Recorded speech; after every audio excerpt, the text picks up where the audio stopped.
There is a moment during almost every hurricane when the wind stops sounding like weather and starts sounding like something personal. It is not the moment the storm makes landfall. It is usually about 40 minutes after the power goes out, when the house goes quiet enough that you can hear water moving somewhere it should not be. The refrigerator hums down into silence.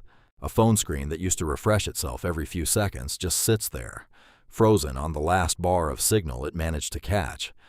That is the moment most people realize the checklist they skimmed a week earlier was not a suggestion. It was a countdown they did not know they had already started. The federal government has spent decades studying exactly what households need in that specific window, not the days before the storm, not the weeks of recovery after, but the hours when the crisis is actually happening around you. The list is public.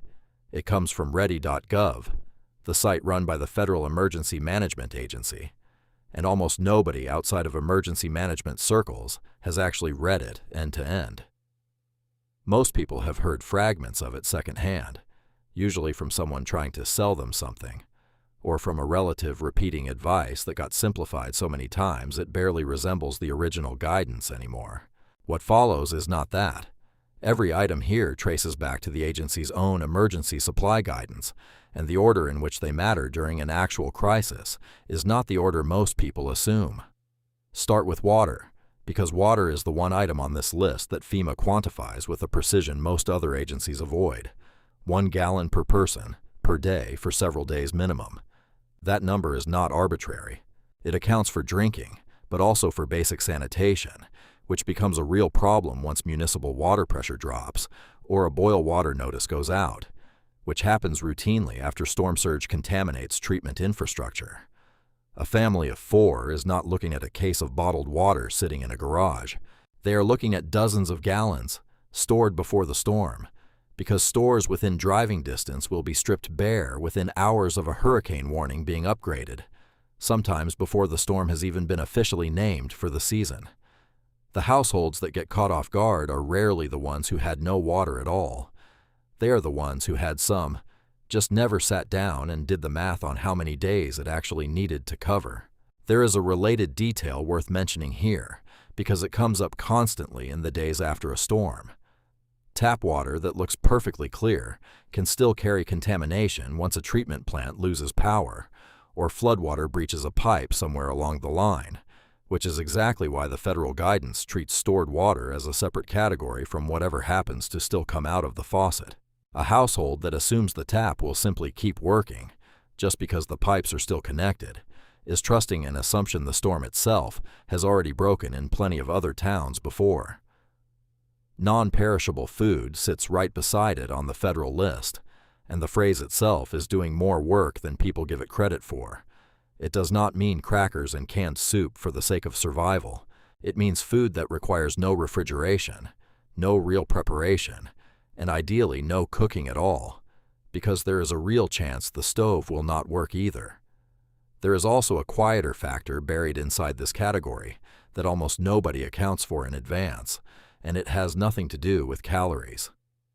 Eating the same flavorless, cold meal for the 3rd or 4th day in a row wears on a household in a way that has less to do with nutrition and more to do with morale. Emergency planners have started paying closer attention to what gets called palate fatigue, the slow erosion of patience and mood that comes from eating the same uninspired thing meal after meal during an already stressful stretch. A household that includes a few genuinely enjoyable, shelf-stable items alongside the purely functional ones tends to hold together better emotionally once day 3 or 4 arrives. FEMA's own guidance frames the food supply as a multi-day allotment, and the households that handle a crisis calmly are almost always the ones who treated that guidance literally, instead of assuming a couple of extra boxes of pasta would cover it. Here is where the list starts to diverge from what people expect, because the next item is not medical or nutritional at all. It is a battery-powered or hand-crank radio, specifically one built to receive no AA weather alerts. Cell towers fail during hurricanes with a regularity that catches people off guard every single season, and when they do, this becomes the only reliable channel between a household and information about evacuation orders, shelter locations, or where the eye of the storm actually is, relative to a specific address. A phone with a dead network is just an expensive flashlight. A weather radio keeps working when almost nothing else does, and it does not care whether a cell tower 3 miles away just lost its backup power. If a detail like that, something specific enough to check against the actual federal guidance, rather than something borrowed from a survivalist forum, is the kind of thing worth having in front of you before the next storm system starts forming, this is a good moment to subscribe.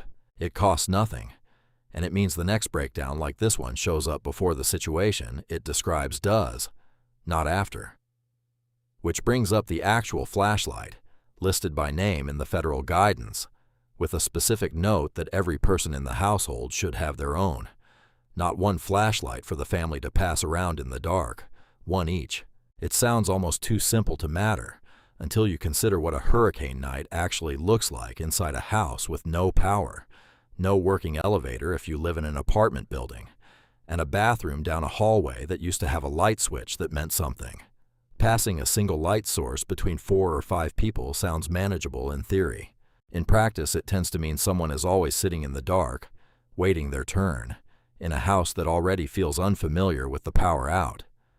None of that works without extra batteries, and FEMA lists these as their own line item rather than assuming people will remember to stock them alongside the devices that need them. This is one of the most common failure points in real emergencies. Households buy the flashlight and the radio, and forget that both devices are useless within a day or two without a separate, deliberate stockpile of batteries in the sizes those specific devices require. It is worth checking, specifically, which sizes your own flashlight and radio actually take, because a drawer full of the wrong batteries solves nothing. A first aid kit comes next, and the federal guidance is specific that this should include supplies for real injuries, not just adhesive bandages for paper cuts. Debris moves during hurricanes in ways that cause lacerations, punctures, and burns, and emergency rooms during an active storm are often inaccessible, delayed, or simply overwhelmed with people who cannot wait. A kit built for actual trauma, gauze, larger dressings, something to control bleeding, not just minor scrapes, is what the guidance is describing, and it is a very different kit than what most households already have sitting in a bathroom cabinet. The gap tends to show up at the worst possible time. Someone steps on a piece of broken glass hidden under floodwater, or a falling branch opens a cut that a small adhesive strip was never designed to handle, and the household discovers, in that exact moment, that the kit they had was built for headaches and paper cuts, not for anything a storm was actually likely to cause. There is a whistle on this list, and it is one of the items people question most until they understand the logic behind it. A whistle carries sound over far greater distances than a human voice, uses no energy, and works when someone is trapped, injured, or unable to shout for an extended period, which happens more often than people assume once debris or flooding traps someone inside a structure.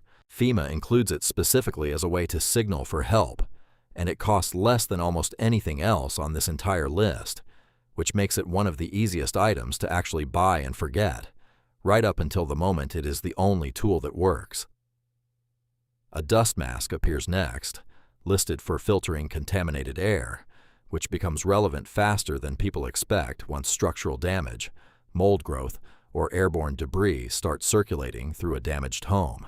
This is one of those items that seems almost unnecessary until the air inside a storm-damaged house stops feeling safe to breathe normally, particularly for anyone with existing respiratory sensitivity. Plastic sheeting and duct tape are listed together, and their purpose according to the federal guidance is sheltering in place, specifically sealing off a room from outside air or covering a broken window before repairs are possible. It is a strange pairing until you picture the exact scenario it solves: a shattered window during active wind and rain, water coming in sideways, and no way to fix it properly until the storm passes and daylight makes an actual repair possible. Here is a detail almost nobody thinks about until they are standing in a dark kitchen holding a can of food they cannot open, which is exactly why a manual can opener is named specifically in the federal list. Electric can openers become useless the moment the power goes, and a stockpile of canned food is only as useful as the tool that gets it open. It is a small, almost funny gap in most people's preparation, right up until it is not funny at all, and it is one of the cheapest single items on this entire 15-item list. A cell phone with a charger and a backup battery rounds out the communication side of the list. Even with cell towers unreliable during the worst of a storm, a charged phone becomes essential the moment service returns, often intermittently, in the early hours of recovery, and a dead battery at that exact moment can mean missing the one window to reach family or emergency services before the connection drops again. Now for a piece of this that runs against instinct, and it might be the single most important detail in this entire breakdown. People assume that once the storm passes and the lights are back on, or at least a generator is running, the crisis is functionally over. The Consumer Product Safety Commission and the CDC have both documented, repeatedly, after multiple hurricane seasons, that this is precisely when a different danger appears, and it is not related to wind or flooding at all. Portable generators, run indoors or too close to windows and doors, have caused a documented pattern of carbon monoxide poisoning deaths in the days immediately following hurricanes, not during them. The federal guidance is specific and almost blunt about this. Generators and any gasoline-powered equipment need to run outside, a significant distance from any window, door, or vent, roughly the length of a small car away at minimum. The storm itself is often survived correctly. It is the well-intentioned response to the storm, restoring power the wrong way, that has quietly caused some of the more serious documented health incidents in the aftermath, and it tends to happen to careful people, not careless ones, which is exactly why it is worth repeating. Cash, in small denominations, is on the federal list for a reason that becomes obvious the moment card readers stop working, which they routinely do when the power grid goes down across a wide region. An automated teller machine with no electricity is just a locked metal box. Small bills, kept physically on hand before the storm, become the only functioning currency for gas, food, or basic supplies until infrastructure comes back online, which can take considerably longer than most people budget for, sometimes stretching well past a week in the hardest hit areas. Medications come next, and FEMA's guidance specifically names a 7-day supply as the baseline for anyone on a regular prescription. This is not a category filled in loosely. It is named because pharmacies in an evacuation zone frequently close, get damaged, or run out of stock entirely during the day surrounding a major storm, and a household that assumes it will simply refill when needed is making an assumption that does not hold up during an actual regional emergency, when every pharmacy in a 50-mile radius is dealing with the same shortage at the same time. Copies of personal documents appear on the list as well, and the specificity here matters. Identification, insurance information, and proof of address, kept physically, not just stored on a phone that might be lost, damaged, or dead by the time it is needed.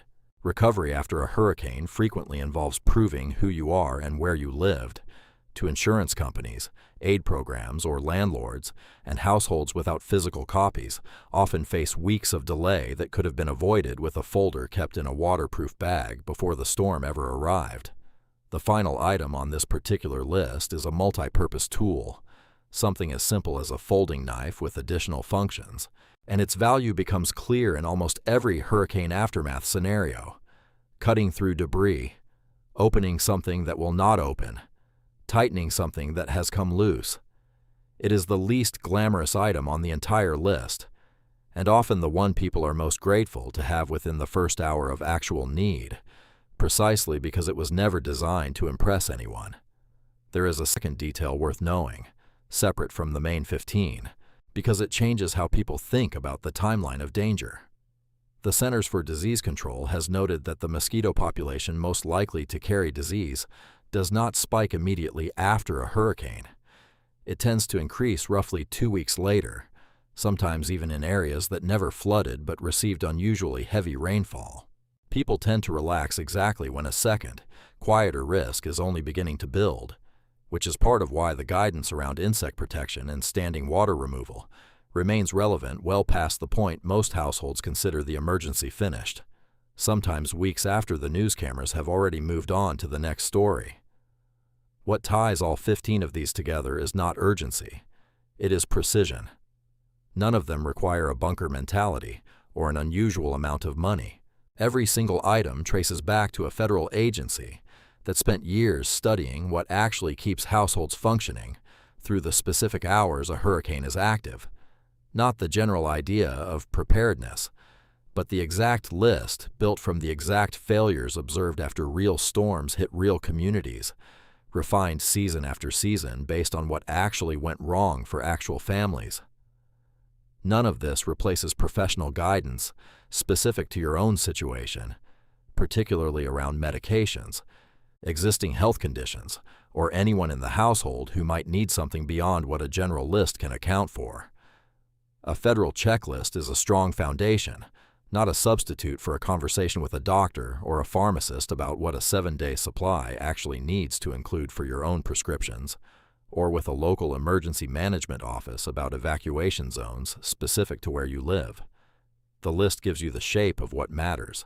The details still belong to you and the people who actually know your situation. Most households find out which of these 15 items actually mattered the hard way, in the middle of a storm, when it is too late to do anything but wish they had checked the list a week earlier. The households that come through calmly are rarely the ones with the most expensive gear. They are the ones who took a public, freely available federal checklist seriously before the wind picked up, and treated each item not as a box to check, but as a specific answer to a specific failure that has already happened to someone else, somewhere, during a storm just like the one heading toward them now. None of these 15 items are difficult to find, and none of them require special ordering or a specialty store. Every one of them sits on an ordinary shelf, in an ordinary aisle, waiting for someone to actually read the list before the forecast turns serious, instead of after. That is the entire difference this breakdown is pointing at. Not access, not money, just the decision to treat a public checklist as seriously as the agency that wrote it clearly intended.